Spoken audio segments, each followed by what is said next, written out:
which is line 115.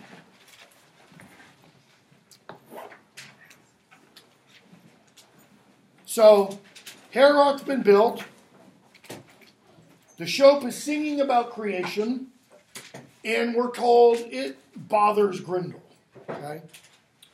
And we've been told Grendel descends from Cain. This is the only direct, clear, biblical reference / allusion in the entire poem. Okay? The Cain story.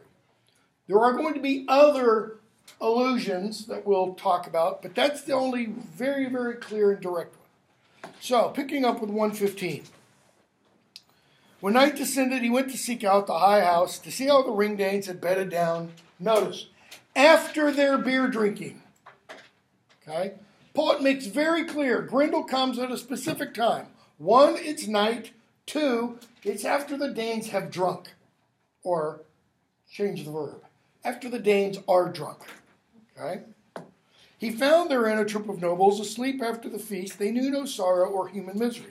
Why did they know no sorrow or human misery? Because they're drunk. They're dead to the world. Soon they are going to be dead to the world. The unholy creature, okay, grim and ravenous, was ready at once, ruthless and cruel, took from the rest 30 things. So, he takes 30 men this first night. And then he goes back home to seek out his abode with his fill of slaughter. So what does he do with the 30 men? Does he just kill them? He eats them. All 30. So, Grendel was previously called the miserable man, which the Old English is one sally where, but it's where? It's man. A man can't eat 30 people. So how many or how big must Grendel be? He's huge. Okay? We're told who else descends from Cain? Elves, trolls, giants. Okay? So Grendel's not like one of us. He's huge. When in the dim twilight, just before dawn, Grendel's warfare was made known to men, lamentation was lifted up after the feasting, a great mourning sound. Unhappy sat the mighty lord. This is Hrothgar. Okay. Long a good nobleman, he suffered greatly, grieved for his thanes. Once they beheld that hostile one's tracks, the accursed spirit. That strife was too strong, loathsome, and long. At this point in the tale, do we know how old Hrothgar is? No, we don't. What is all we've been told? Hrothgar becomes king. He says he's going to build a big old hall.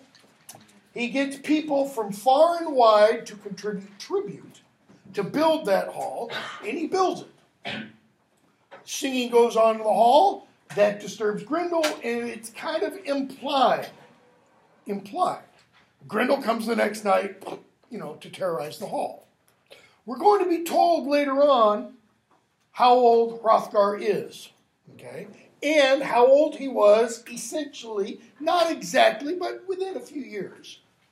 Or at least we're going to be told how long he ruled before Grendel came, okay? He's not young. Let me just put it that way. He's not young. What are we told? The mighty lord sat, the long good nobleman, etc. Line 134. It was no long wait, but the very next night, what happens? Grendel comes again. So seemingly, what happens during that intervening day? That is, Grendel comes, 30 thanes are eaten, okay? So the next morning, the sun rises, people go into the hall, and what do they see? Is it spick and span? Is it spot clean? No, there's little bits and chunks, and etc. So they know these 30 guys are dead and gone. Apparently, they then clean up the hall, and more men sleep in the hall that night. Grendel comes back. Committed a greater murder, more not at all for his feuds and sins. he was too fixed in them. Then we're told it was easy to find a Thane who sought his rest elsewhere, farther away. In other words, I'm not sleeping in that hall. That place is cursed, you know. A bed in the outbuildings. You've got a gloss there. Hrothgar's hall is apparently surrounded by smaller buildings, including the women's quarters, etc., etc. When they point out, truly announced with clear tokens, that hall thanes hate. He who escaped the fiend held himself afterwards farther away and safer. Somebody else sleep in the hall. So, 144. So he ruled and strove against right, one against all, until empty stood the best of houses. Who's the he? Grendel. When does he rule? Only at night. Daytime, Hrothgar goes back into the hall. Okay? Until empty stood the best of houses. The word for empty there is the same word we saw at the end of the Wanderer about how the earth will stand. Edel. Worthless, purposeless. Its purpose won't be fulfilled. What's the purpose of a hall? To house people. That's it. But now, at night, this hall stands idle, worthless. Why? The only people it houses? Grendel. And so it was for a great while. For 12 long winters, the Lord of the Scyldings suffered his grief, every sort of woe, great sorrow. When to the sons of men it became known, carried abroad in sad tales, Grendel strove long with Hrothgar. 12 years long. Grendel comes every night. Okay? Now the poet implies here, after the first couple nights, the hall stands empty.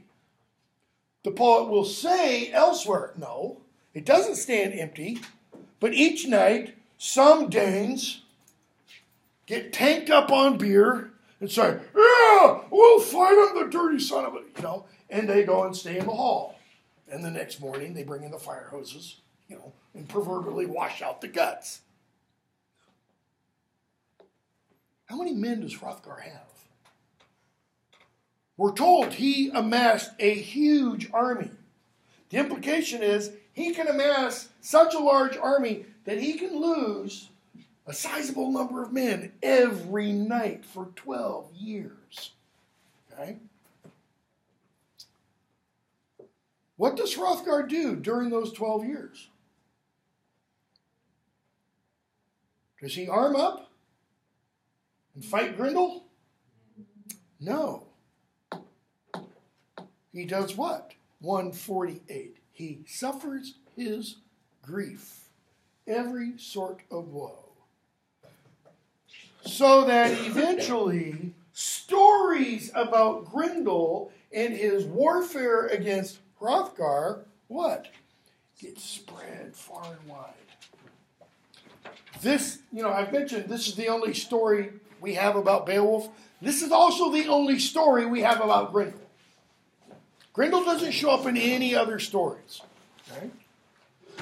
So, we're told, line 154, he wanted no peace with any man of the Danish army, nor ceased his deadly hatred, nor settled with money. What's he talking about, settling with money? They couldn't just pay him off? Bribe? Okay. Paying with money is weregild. Weregild literally means man gold. Better translated, the man price. That is part of Anglo-Saxon law. Okay? You kill somebody, well, you can make it right a couple of different ways. One, you can pay the family of the person you've killed the set amount that the law decrees. Okay? And the set amount depended upon your status in society. The higher the status, the higher the amount. Okay? Grendel wouldn't do that. Well, of course he wouldn't. Why won't he? Because he's not a man. Well, but he is a man. He's called one Celiware, the most miserable man. He's a monster man, though. Okay? So what do you really mean by he's not a man? He's not he's not a man in the sense that he's not flawed to what real humans actually are prone to, at least the Anglo-Saxons. He can't be bought off, he can't be reasoned with. Okay. His evil is a way that it can't be stopped unless someone's there to stop it. So what is he not a part of? Anglo-Saxon society or Danish society. He's not part of the shielding society. Where were we told he lives? In the moors, in the marshes, or what was the other word I said? Marches means? The borderland. Well, what's the borderland? Place nobody inhabits. Yeah. It's the proverbial no man's land. It's the area, what? Between our space and others. Whoever the others are. Because the others are always what? Enemies. They're always enemies out there. Okay? You know, we think xenophobia is some 20th or 21st century idea. No, it's not. Okay? It goes way the hell back there. All right? I mean, when you talk about us and them, well, we have words in modern English a little bit in terms of place names, but we have words in the Indo-European languages that kind of stand for that. For example, Aryan,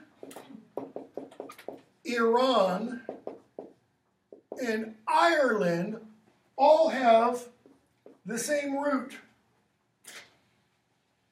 Know what that root ultimately means? Us. It means us. Ireland is our land, not their land. The Aryans were about what? You know, Hitler's ideology at least. Us as being the master race. Okay?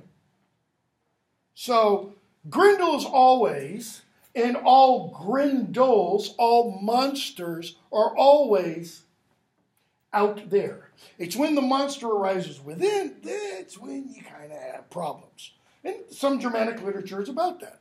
You know, the idea of, for example, the berserker, okay, which literally means bare shirt. It's the idea of someone who changes form, okay, a shapeshifter. Well, the berserker was the warrior who went off to battle and went what? Crazy. Became like a bear in battle. What's the problem? We still see this with modern warriors. Some. Close. They can hurt their fellow. They go off and have to do what in warfare? Horrible things. How do you then bring them back and reacclimate them to society? Some you can't. Okay? A lot of Germanic literature is about some you can't. Because you may possibly, if you join the quote-unquote military at 17 or 18, which would be a late age during the Middle Ages, I mean, you would start training to be a warrior when you were 6 or 7. So when you were 13 or 14, you'd be going off to battle. All right? So you learn these specific skill sets when you are 8, 9, 10, 11, 13, 14, and you've started slitting throats by 15, 16, etc. You go, you come back to quote-unquote peaceful society, and it's kind of like, what can I do here? What am I good at? It's not like you can buy the What Color Is Your Parachute book, to figure out how do you transfer slitting one's throat to the business world. You slash your opponent's throat. So, Grendel doesn't want to do this. Why? He's not in the society. This is part of Anglo-Saxon law. And the poet is going to kind of emphasize this Anglo-Saxon law, because we are going to see Grendel's mother follows the law. Okay, very carefully. So, we're told he wouldn't cease his deadly hatred, nor settled with money, nor did any of the counselors need to expect bright compensation from the killer's hands. Okay, the Weregild, the counselors, Hrothgar's counselors. For the great ravager relentlessly stalked, a dark death shadow lurked and struck old and young alike, and perpetual night held the misty moors. In other words, he doesn't discriminate between who he kills. If you're in the hall at night, you're dead. Okay? Men do not know whither such whispering demons wander about. They don't know, one, where they come from, or two, where they go. Now that's a gnomic phrase. That applies where? Not only to the time period here. It applies everywhere, every time. Thus, the foe of mankind, fearsome and solitary, often committed his many crimes, cruel humiliations. He occupied Heorot. That is, he held Heorot. The jewel-adorned hall in the dark nights. He saw no need to salute the throne. He scorned the treasures. He did not know their love. That is not what the Old English states. And look at Lewes's footnote. 3. This is a much disputed passage. My reading follows a suggestion by Fred C. Robinson in, quote, Why is Grendel's not greeting the Giefstol a rack Mitchell? And repeated in Mitchell and Robinson's Beowulf. Repeated means they imply, okay, that their reading is the correct reading. So that when you use Mitchell and Robinson's Beowulf in a course on Beowulf, I used it once in a graduate seminar, you flip back to the glossary to find out the meanings of words, and the meanings they give for certain words lend credence to or give direction to only one interpretation. Okay? Those words from 166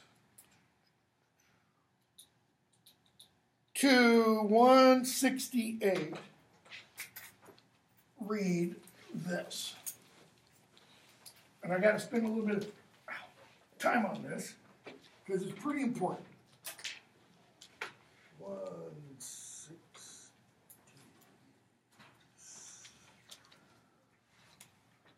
Actually, it's 168 to 169 I'm going to put down. No. Hey.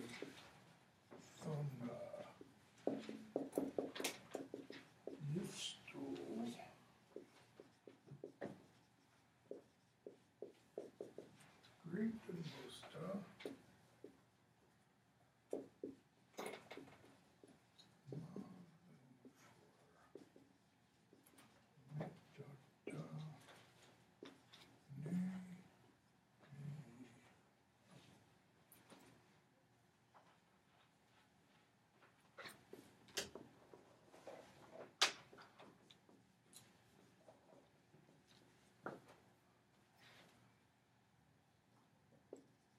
One I'm using has the M in Meta capitalized.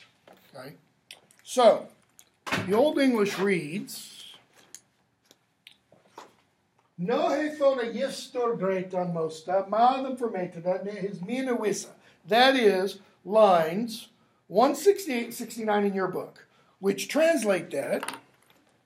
Hold on a second.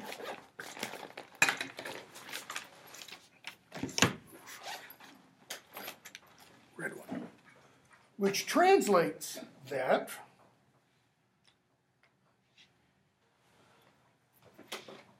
he saw no need to salute the throne,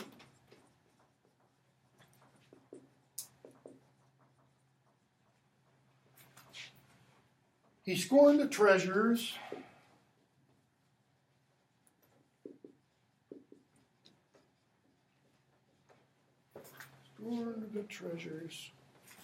colon, he did not know their love. Okay?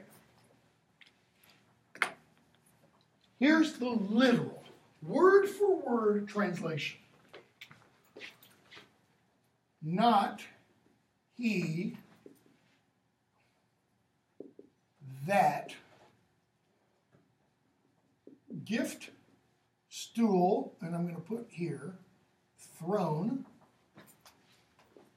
to greet was able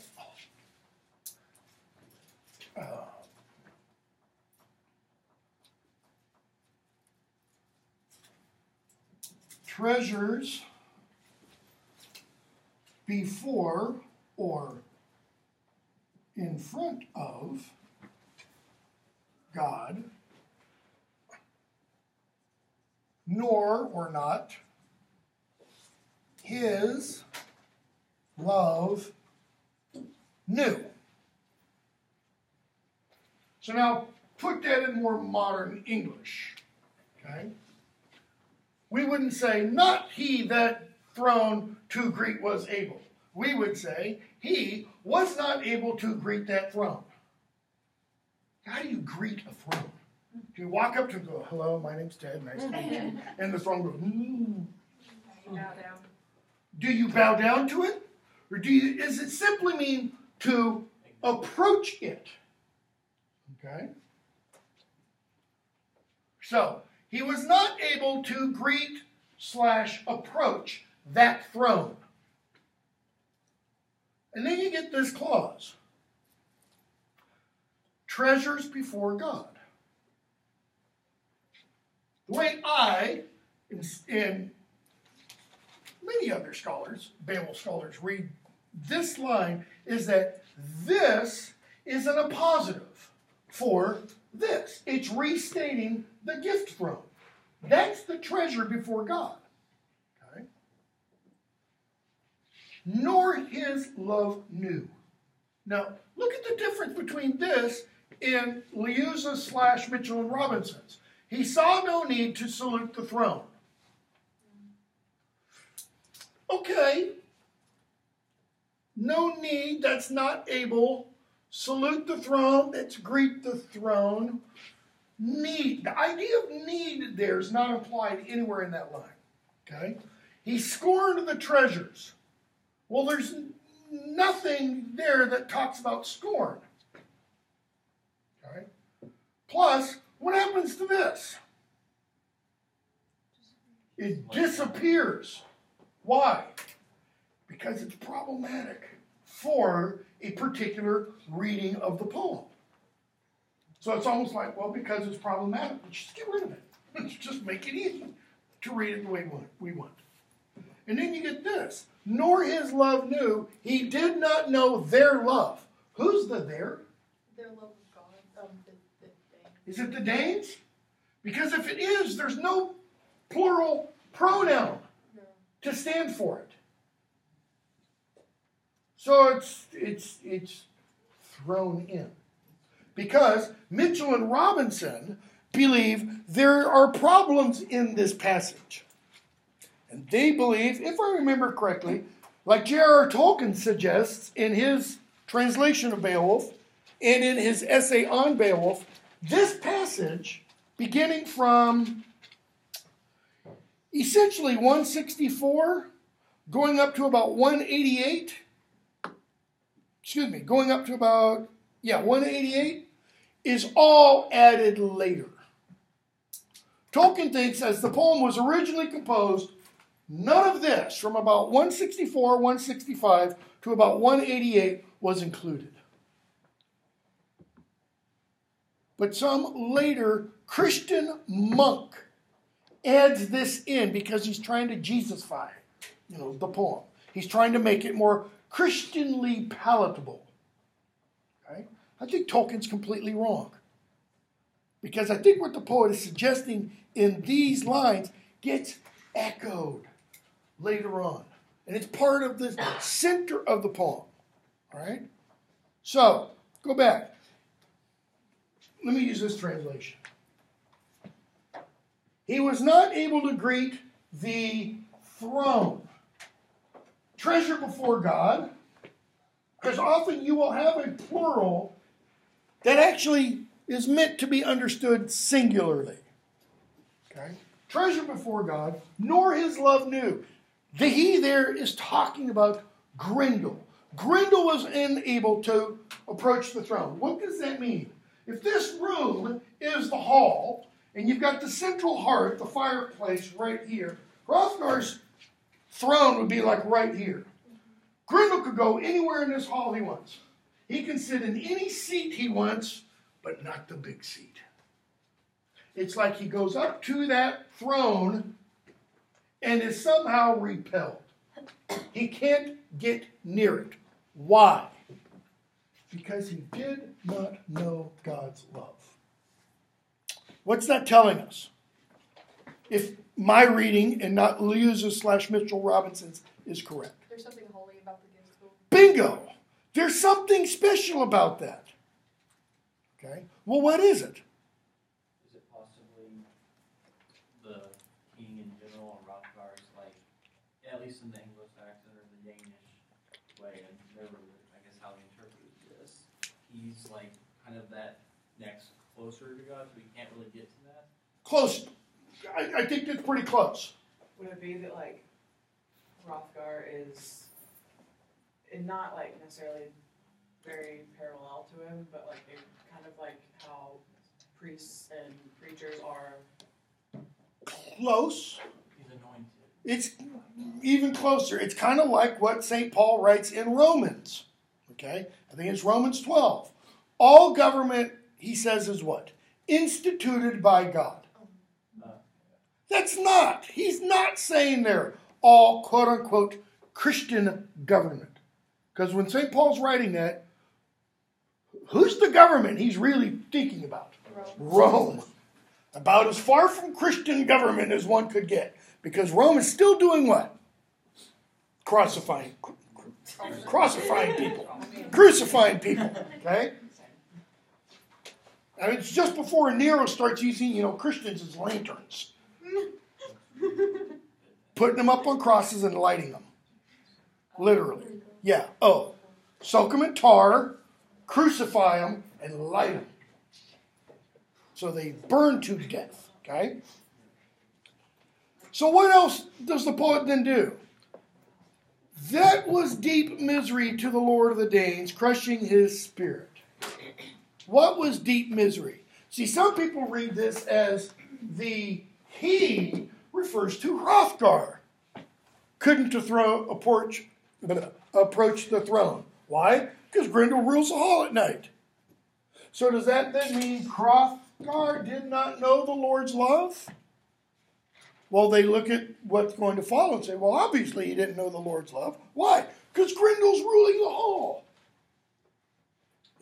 Romans 8:28. All things work together for good for those who love God. Well, Hrothgar doesn't know God, therefore you're screwed. Amelia? But if you read it as Grendel, like, even though he rules the hall at night, God rules all throughout any day, all minutes, all seconds, every day. There's going to be a passage later on where it's going to say, I've got this little quote on my office door, something about God ruled the race of men then as he yet does now. The poet is going to say that within the poem. Okay? So hold that idea.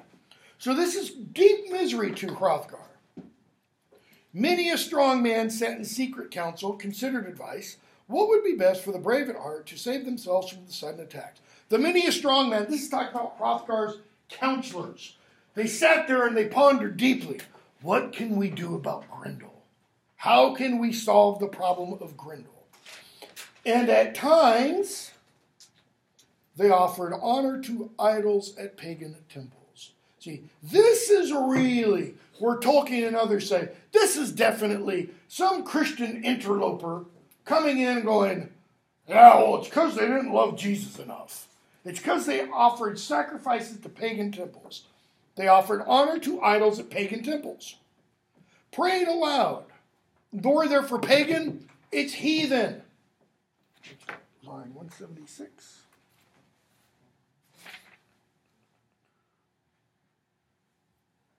No, it's not. It's Hertraven. There's no modern correlate of that. At pagan temples, prayed aloud that the soul slayer, okay, that Old English is gast bona. Gast, ghost, bona. Modern English, Bane. Like Bane in the Batman movie. What is Bane? He's Batman's Bane. Batman's killer, in other words. Okay? Bane just means killer. So, that the soul slayer might what? Offer assistance in the country's distress. So they prayed that the slayer of souls, Satan, might offer assistance. Such was their custom. Okay, now who is speaking here? It's the voice of the poet, right? Okay. The voice of the poet begins, what?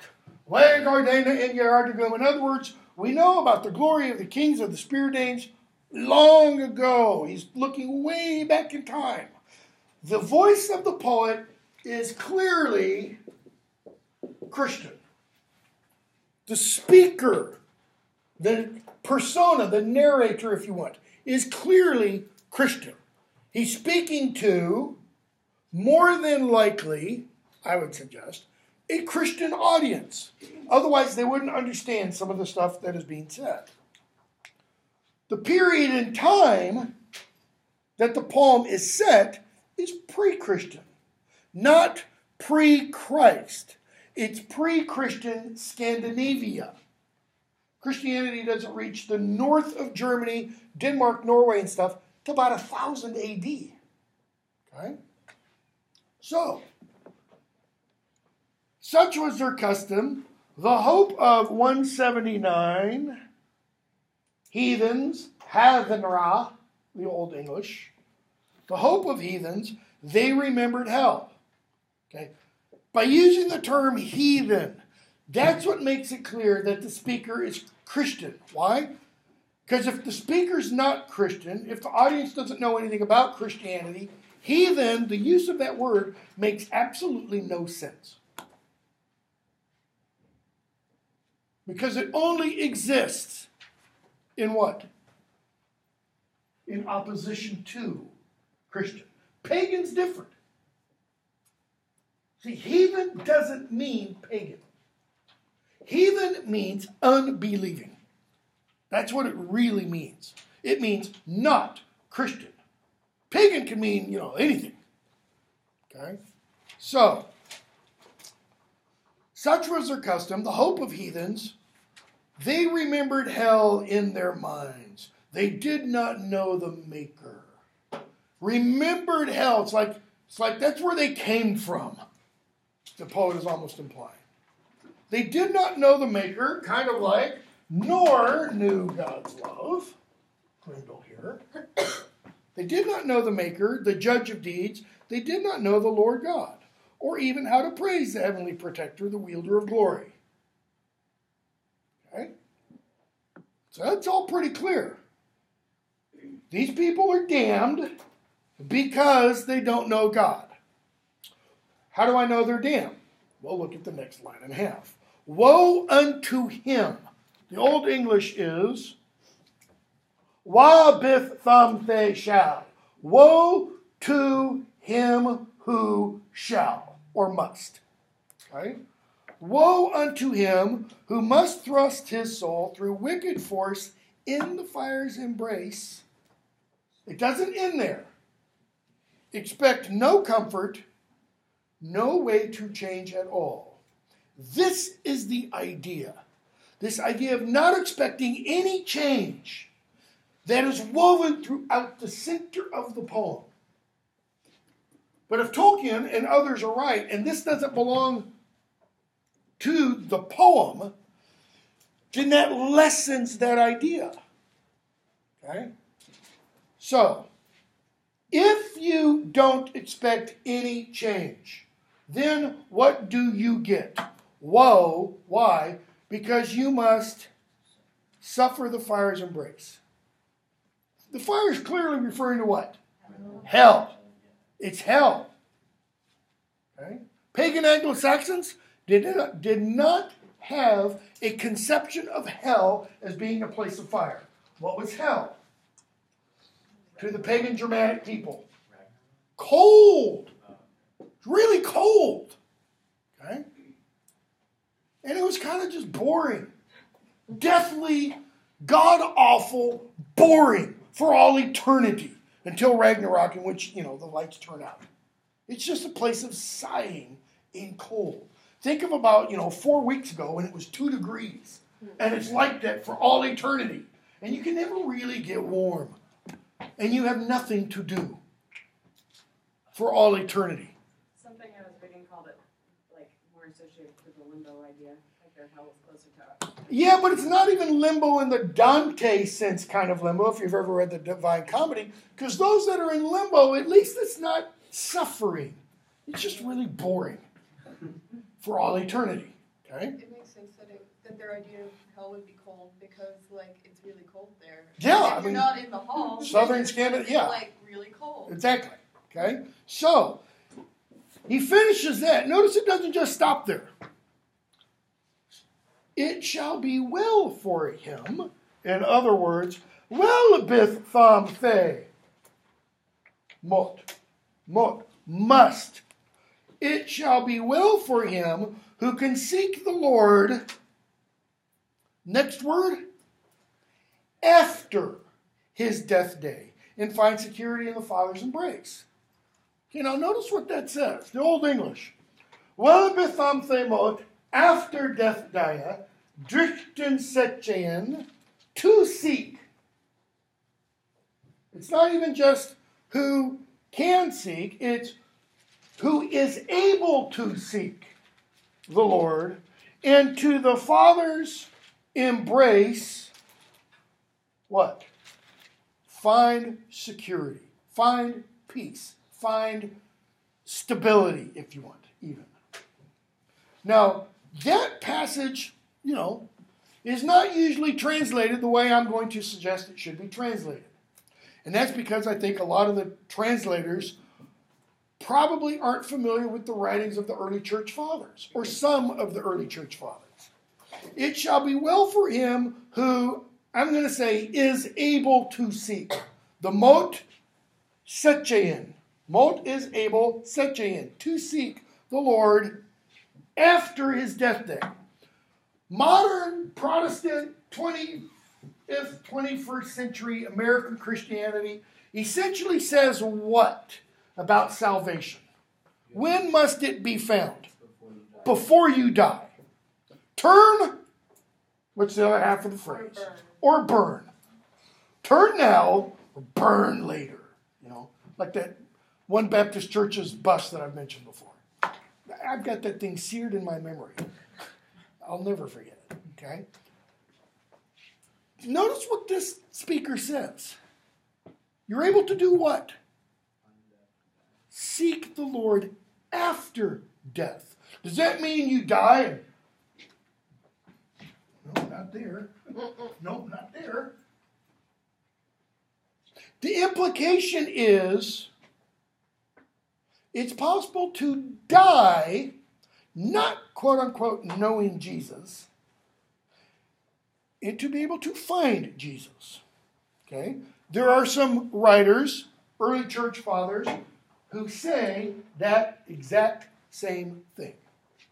There are early church fathers, for example, who talk about Plato and Socrates and Aristotle and say they're in heaven. Why? Because they sought the truth here and they found it there. But they never knew Jesus. Well, I thought you had to know Jesus before you could, go to go. B, for example, talks about, I don't remember if we discussed this. I talk about this when I do Dante in my European Lit 1400. Dante recounts this. Bede mentions the story, and Dante mentions the story of Gregory the Great, praying for the Roman Emperor Trajan. Trajan dies, quote unquote, damned. Okay? But Gregory the Great prays for him. And his prayer is that Trajan can come back to life for a brief period so that he can be taught about Jesus and to die again. And he does, according to the account. Okay? So what does that mean? He does get to die and seek the Lord. Because what will happen, according to the poet? You can seek the Lord after your death day and find security in the Father's embrace. In other words, the person who dies that way, what? See, they don't expect no comfort. They die thinking what? There's more. There's more. There's something else. Okay? They die expecting a way to change. The poet's going to use this language about eft edwinden, to change again, or some kind of change occurring. And he's going to draw a pretty clear distinction between those who don't expect any change in life or any change in the future, and those who do expect. And those who don't ever expect anything to change die how? Not because of God damning them. They die if damned. What are they damned by? By their inability to change. By their own thoughts. Amelia? Sorry, what did you say the poet makes reference to? The change? This idea that, if you expect change, then you will find that change. If you don't expect any change, then it's not going to happen. We're going to see very, very shortly, okay? Beowulf's going to arrive, and just before he does, we're going to be told Hrothgar never expected anything to change in his life after Grendel came. It's like the first night Grendel comes, kills 30 men, and Hrothgar from that moment on thinks, woe is me, this is how my life will be forever. Okay? Beowulf comes, and he's going to say, I always knew God could bring a change about if he wanted to. It's like, what's he smoking, man? Because yesterday he said nothing would ever change. Now he says, well, if God wants to do it. But it's really his first time that he kind of even brings God into the picture. So, look at the next section. With the sorrows of that time, the son of Halfdame seethed constantly. What do you do when you seethe? Think, Trump and the whole Russia collusion story.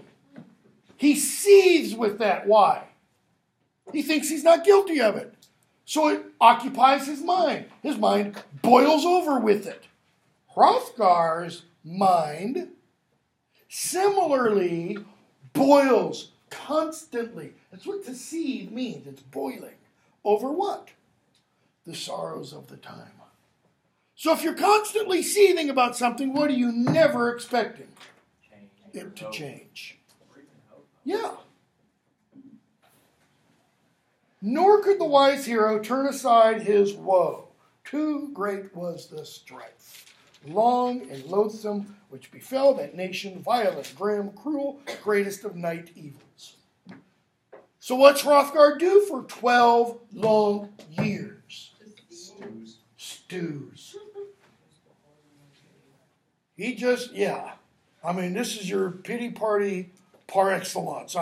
He really, no expenses spared, for this party. Then we're told, meanwhile, back in the land of the Gates, the Thane of Helak, a good man among the Gates, wake up, phone, heard of Grendel's deeds. And what are we told about this man? Line 196. He was of mankind the strongest of might in those days of his life, noble and mighty. Okay? Superlative. He was strongest of might. Nobody else strong. So what does he do? He orders a ship to be made ready. Okay?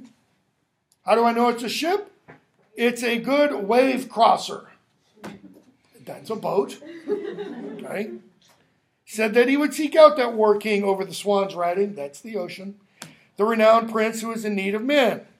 Okay, now, is there a problem with that line? The renowned prince who is in need of men. If he's so renowned, why is he in need of men? Like his, what's that? Does this go back to the beginning where it talks about, no, it can't be. Well, I mean, it's an indication of there's a contrary implied there. It's almost like it's an oxymoron. Because how renowned is Hrothgar at the beginning?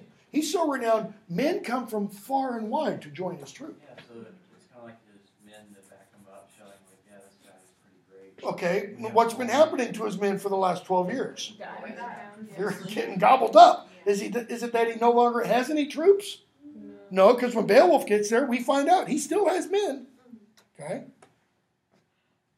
But the poet's introducing this juxtaposition. If he's so renowned, he shouldn't have need of men. Wise men did not dissuade him all from that journey. That is, the wise men among the Geats did not dissuade Beowulf. Now, hold that idea, because later on we're going to be told by Hygelac, who could be considered a wise man because he's the king, he's going to say, his own mouth, I didn't want you to go. And the poet's going to tell us the other wise men kind of counseled against it. Those are opposites. They can't, notwithstanding modern belief, they can't both be right. One's got to be true and one's got to be wrong. They encouraged his bold spirit, inspected the omens. So what happens?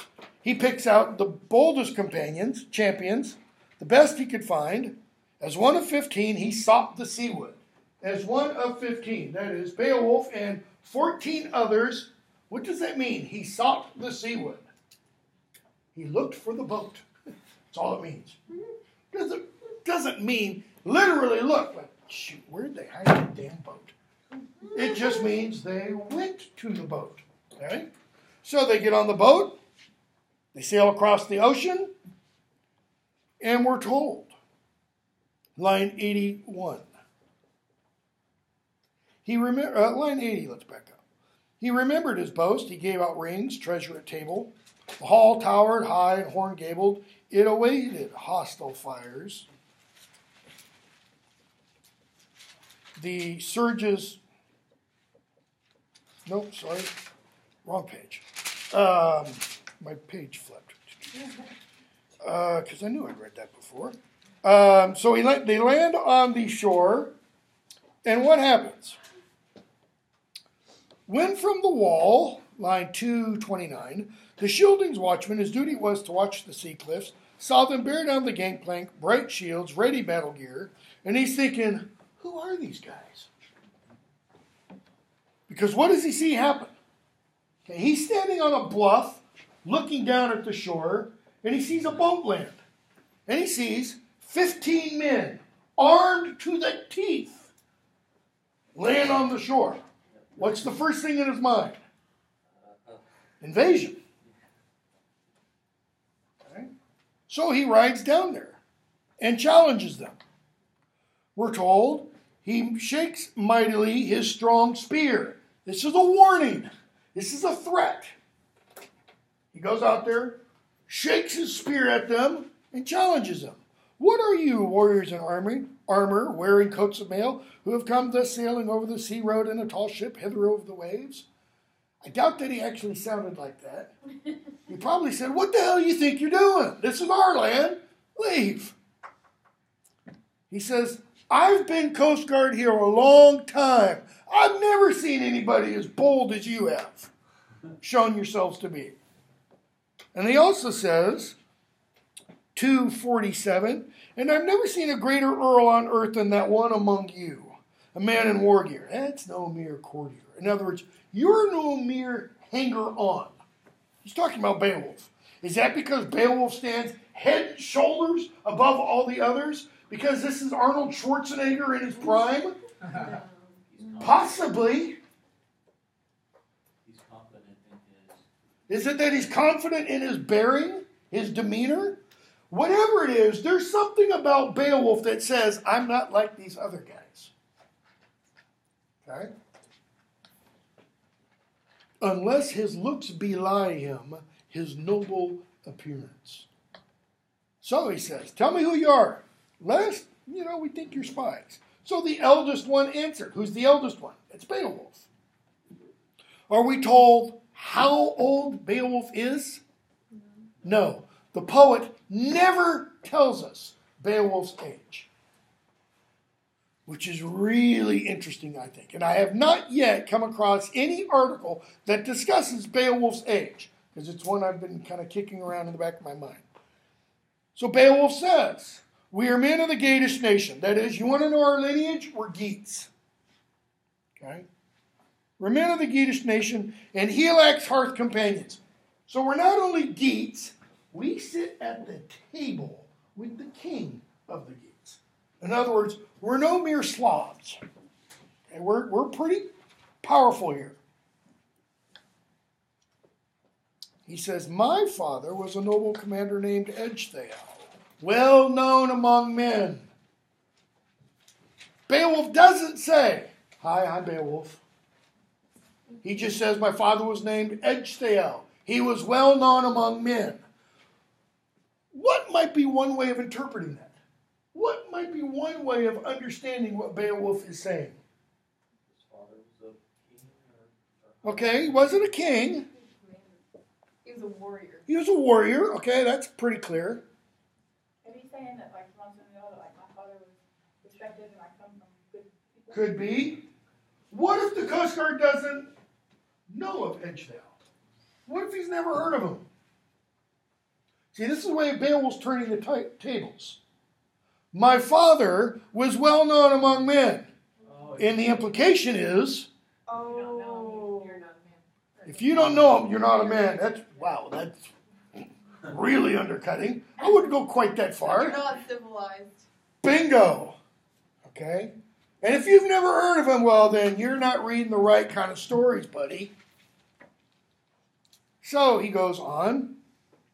He saw many winters before he passed, blah, blah, blah, blah, blah. Nearly everyone throughout the world remembers him well. It's Beowulf's kind of way of saying, and if you're going to say anything against me, come here. He says, we're on a mission to the ruler of the Danes.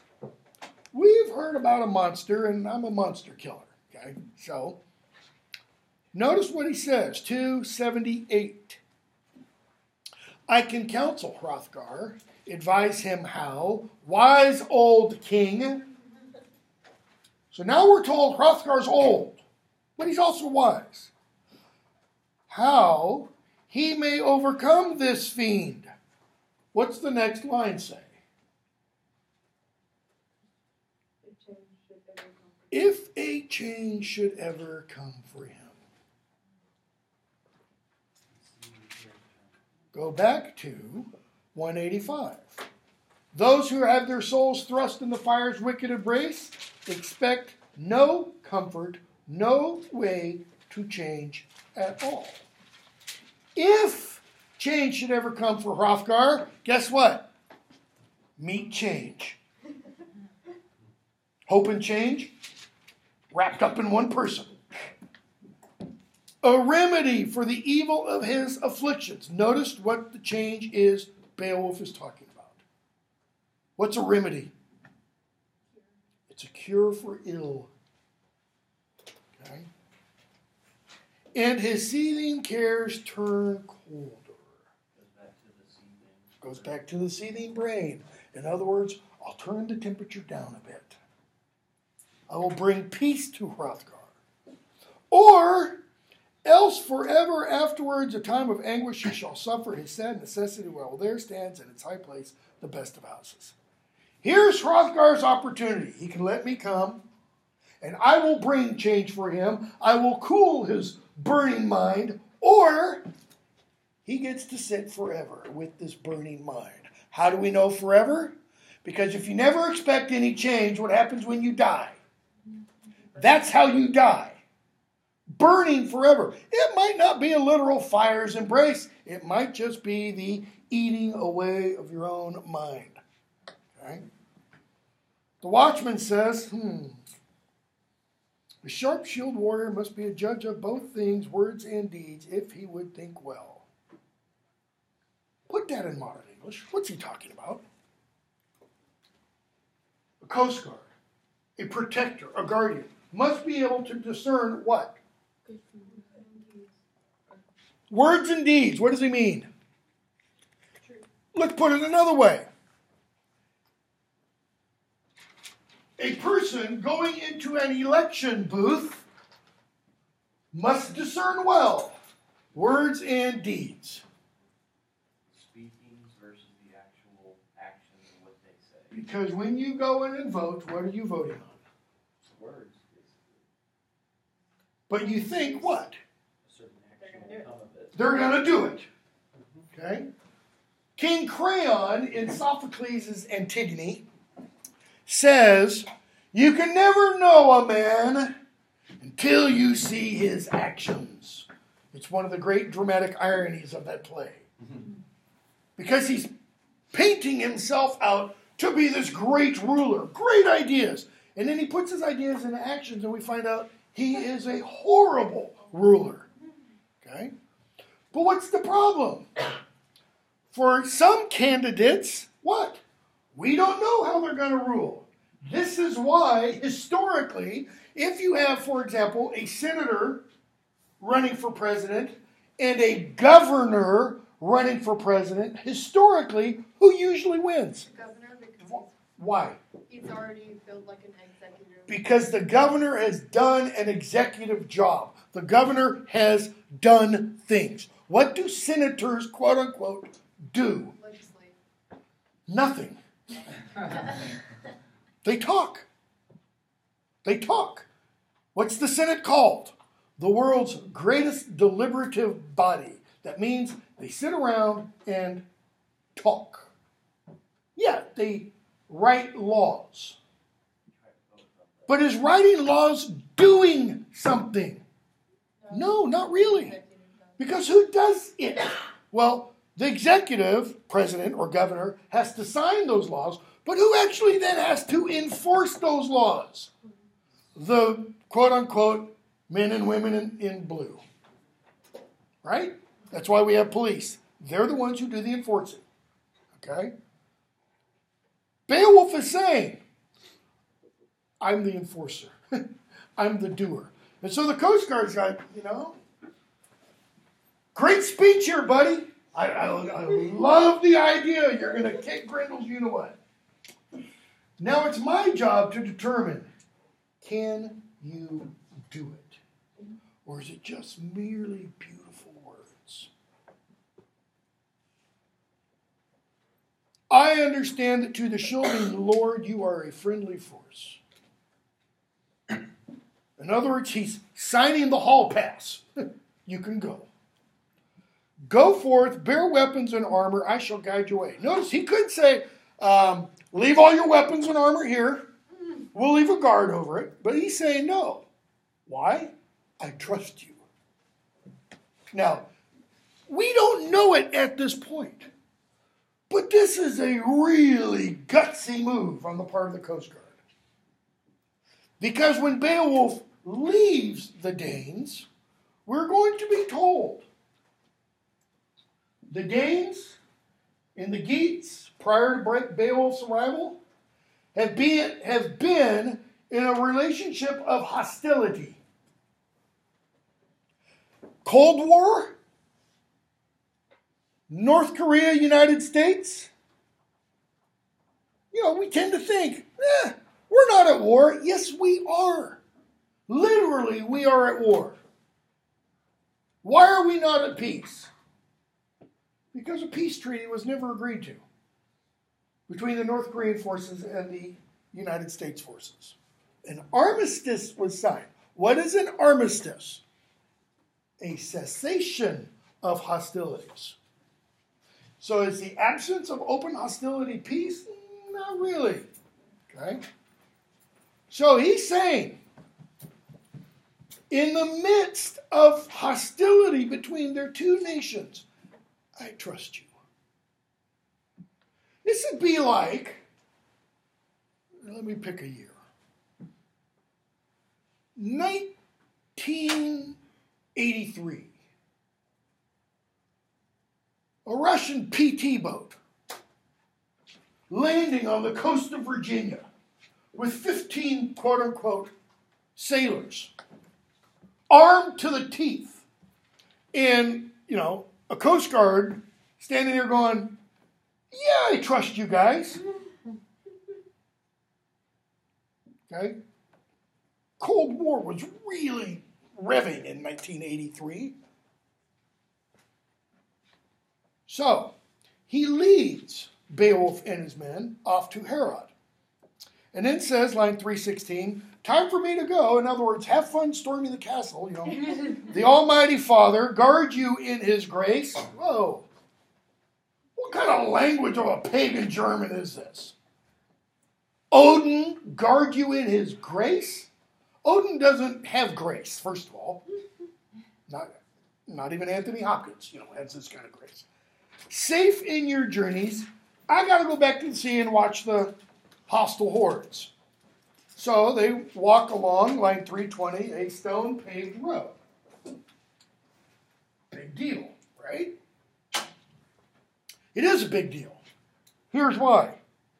Denmark didn't have any stone-paved roads at this time, meaning 6th century. Didn't really have any stone-paved roads, probably at the time the manuscript was written. How do we know? Who made stone-paved roads? The Romans. Romans never got up that far. This could be, not saying it is, but it could be an indication of the time of composition of the poem or place of composition. That is, the person who composed it could have known of stone-paved roads. If the person who composed it lived in, 600 in northern Germany, because some people have actually suggested the poem goes back to continental Germany, even though it's written in Anglo-Saxon, that person wouldn't have known of stone-paved roads. Okay? Could also be an indication, that it's clearly written in England, even though it's talking about someplace else. So, their mailcoats shine and such, they make their way to the hall. They set down their shields. They sit down on a bench. They're standing there holding their spears. And this guy comes up and speaks to them. The door warden. And he says, where are you coming from, carrying those shields, etc., etc.? I am herald and servant to Hrothgar. I've never seen so many foreign men so fearless and bold. Tell me why you're here. Beowulf says, 342. We are Helak's board companions. Beowulf is my name. Board companions. We sit at the same table he eats from. Again, indicating their closeness to the king. Now, that's a way of saying, one, we're really important, and it's also a way of saying, you better not touch us. You touch us, you touch our king. And that Cold War becomes hot war. We've come to seek out Hrothgar. Okay? He says, I want to explain to Hrothgar what my purpose is. So Wulfgar says, all right, I'll go tell him who you are, and we'll see what he says. So he runs inside to where Hrothgar sat. We're told 356. Old and gray-haired, with his band of earls. Wulfgar went boldly, that's the he, stood by the shoulder of the Danish king, he knew the noble custom, and spoke to his lord and friend. Stood by the shoulder could mean he comes down and goes, hey, I've got these guys outside, armed to the teeth. Say they're from Helak, his name's Beowulf. Should I tell him to go away? They bring a request that they speak to you, Hrothgar. I knew him when he was nothing but a boy. Okay, I knew him when he was nothing but a boy. So does that tell us anything about Beowulf's age? He's older than a boy. No. How much older? Yeah. His old father was called Ecgtheow. Yep, it's the same Beowulf, because Beowulf said my father's name was Ecgtheow. Ecgtheow, by the way, that name means servant or slave of the edge or sword. Now that's a pretty, you gotta admit, that's a kick-ass name for a warrior, you know. I'm servant of the sword. Okay. We're gonna meet another guy whose father's name was kind of edge leavings. Like, I'm what's left after you make the sword. Like iron filings, not as good a name as. I'm leftovers. Okay? I'm main dish, I'm leftovers. So, Hrothgar says, I knew him when he was but a boy. Now, we're going to come back and we're going to try to figure out how would Hrothgar have known Beowulf when he was a boy. So he says, to whom Hrethel the Gate gave in marriage his only daughter. Okay? So we have Hrethel, who has 2, 3, 4. Daughter, unnamed. Healak.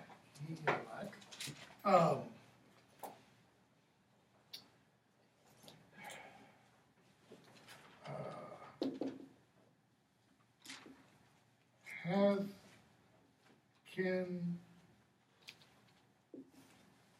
Heribald, and Hathkin. Remember when I mentioned the Norse mythology about the two brothers? This is Huther, probably. Sorry, got it backwards. This is Balder, and this is probably Huther. In other words, the poet has, consciously or not, brought in this myth, of this element of Germanic mythology into the poem, because this part of the name corresponds to that, and this part of the name corresponds to that. Okay? So, Hrethel gave this daughter in marriage to Ecgtheow. Notice, Ecgtheow isn't a Geat. These are all Geats. The daughter's a Geat, Ecgtheow isn't. So, and now his daring son has come here, sought a loyal friend. He says, you know, and I've heard stories about him from seafarers, that he has what? 30 men's strength in his hand grip. Does that mean one hand grip or 30 and 30? He's got 30 in each hand. Okay? Holy God in his grace. Halle God is what the, or is it Halle Dursten? 381. Halle God, okay, has given him this strength and has guided him to us, to the West Dance. Holy God in his grace. Now, that sounds like Hrothgar almost is quote-unquote Christian. Or at the very least, he's monotheistic. He believes in one God who showers grace, etc.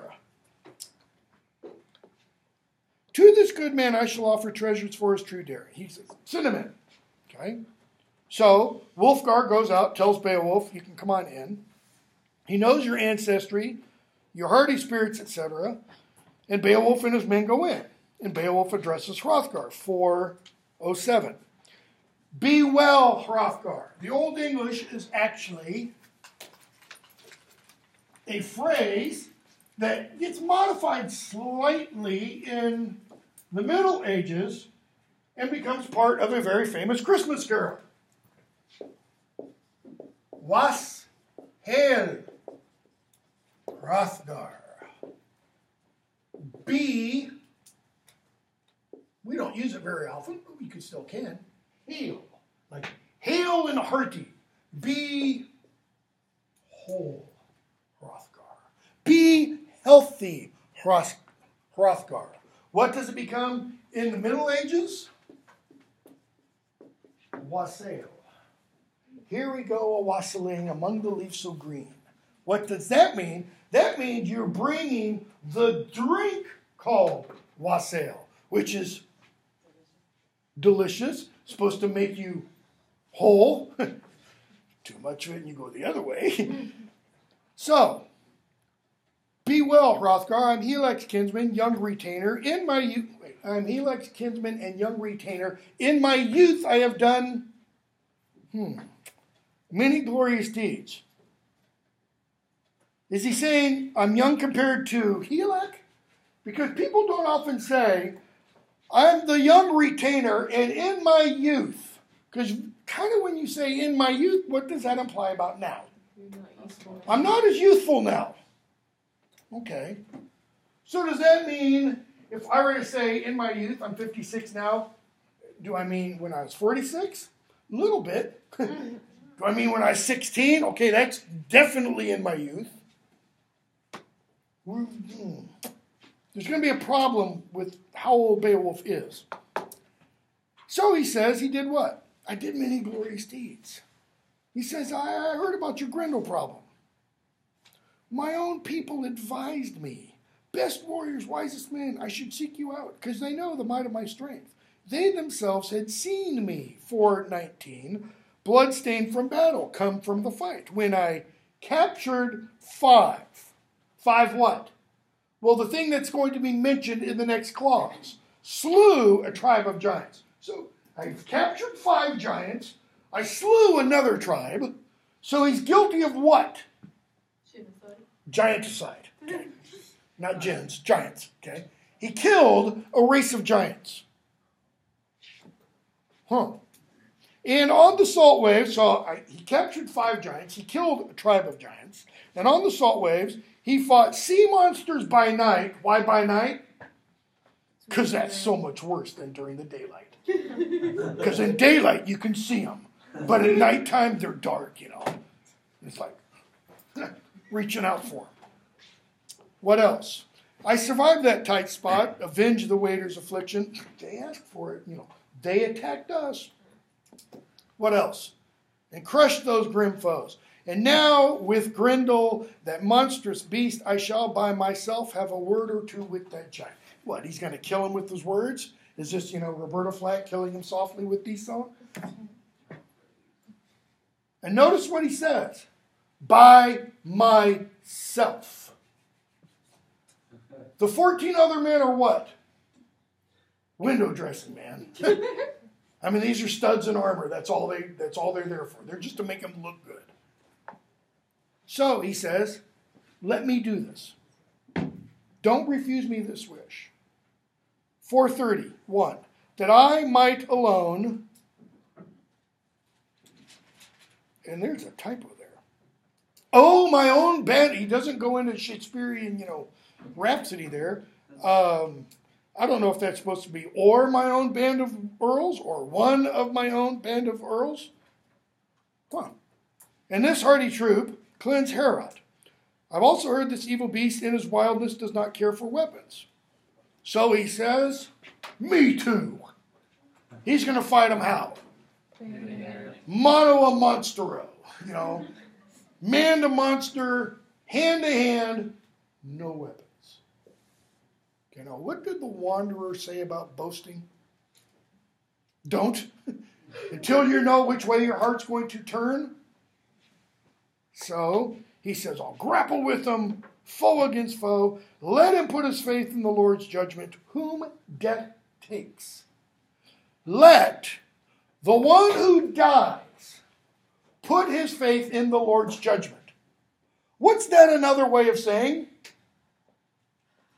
Let him who dies seek out the Lord after the death day.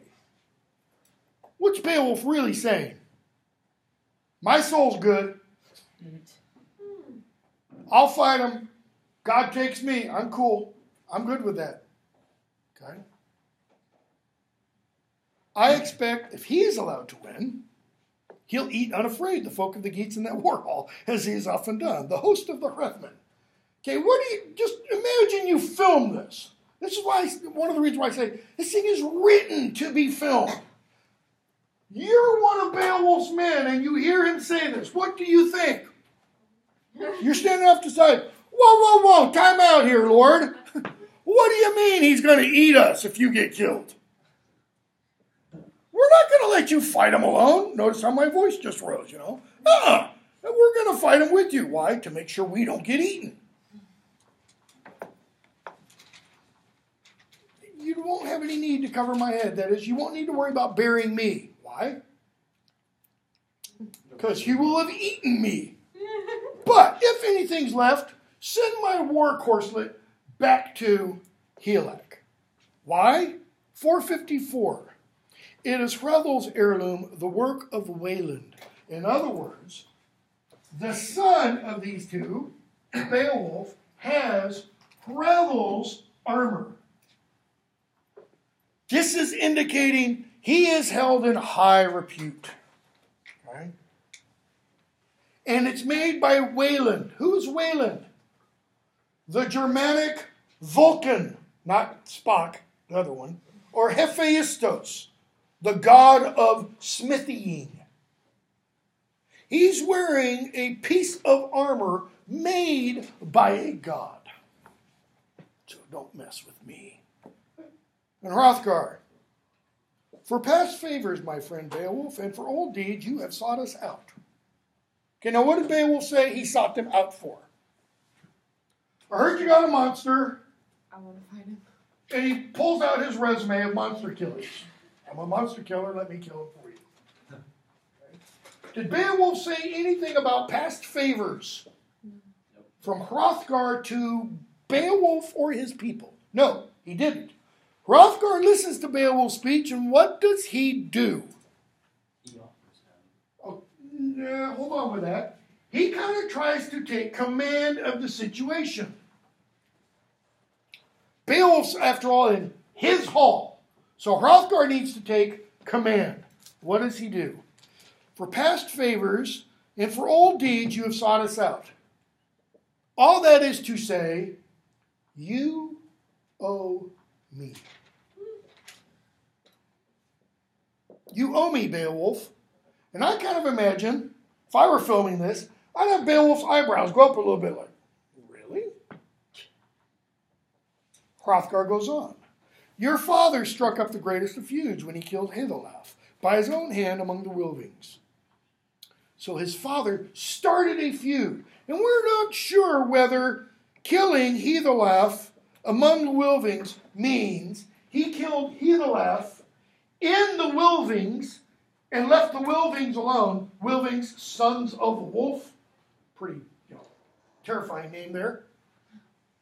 Left them alone, or if it means he killed Hidelaf and the sons of wolf he was with. Did he kill just one guy or a whole bunch of them? So, when the Wader tribe would not harbor him for fear of war, who are the Waders? They are Edgstayal's people. When your father's own people wouldn't give him sanctuary after he killed Hidelaf, what did he do? He sought out the South Dane people. That is, he came to me. And he says, the honor shieldings, then I first ruled the Danish folk. In other words, I just become king and held in my youth this grand kingdom. Harogar, my older brother, was dead. I settled that feud with fee money. That is, he paid the Weregild. He bought off the Wilvings. That's what he means when he says, you owe me. Your father opened a feud, I settled it, and now you've come back here for what? To repay your debt. Notice how he recasts Beowulf's purpose in being there. He makes it look like Beowulf owes him something. Beowulf's like, hey buddy, I'm here just out of the goodness of my heart. So, He swore oaths to me. Your father swore to me. But again, this was when? When I was in my youth. When did Hrothgar know Beowulf? He says, I knew him as a boy. How would he know him as a boy? Was that when ENGL went to Hrothgar for refuge? Because if it was, we were told that's when Hrothgar was a young man. We've been told a couple times now, he is an old man. So let's say Beowulf was 5 years old. Then, how old would that make Beowulf now? We're not told how many years ago yet. But we've been told, Grendel's been troubling him for 12 years. Okay? But he did say, I was first in my kingdom, and now we're told several times he's an old man. So is old in Anglo-Saxon times 40, or is old 50? Well, later on, after Beowulf kills Grendel and his mother, Hrothgar is going to say, in what's called his homily, he ruled for 50 years, and then Grendel came. So 50 plus 12 at 62 years. So when he says, I knew him as a boy, is that 62 years ago? And if it was 62 years ago, how old does that make Beowulf at least? If he knew Beowulf when ENGL sought refuge. Now, it'd have to be more than 50, because if it was 62 years ago, okay. He's over like He's like late 50s. Beowulf could be old, folks. Beowulf could be my age. He could be older than me. Beowulf, I don't see how, within the context of these little clues, none of them are specific or conclusive. But it doesn't seem to me there's any way Beowulf can be 20 or 30. So if Beowulf is, let's just play wild hypothesis here, and I know we need to go. If Beowulf is 50 now, jump to the end. Because we don't know how much time passes between now and when Beowulf becomes king. We do know that after Beowulf becomes king, he rules for 50 years before the dragon comes. What? So that makes him over 100 when the dragon comes. Possibly. Possibly. Like I said, I've not read any bit of criticism, and I've read an awful lot of Beowulf criticism, that says anything about his age through the course of the poem. Okay? But it seems to me it's pretty important, because it gets at the heart of who Beowulf is. All right, we'll stop there. So we got up, what, 300 lines? Woo-hoo.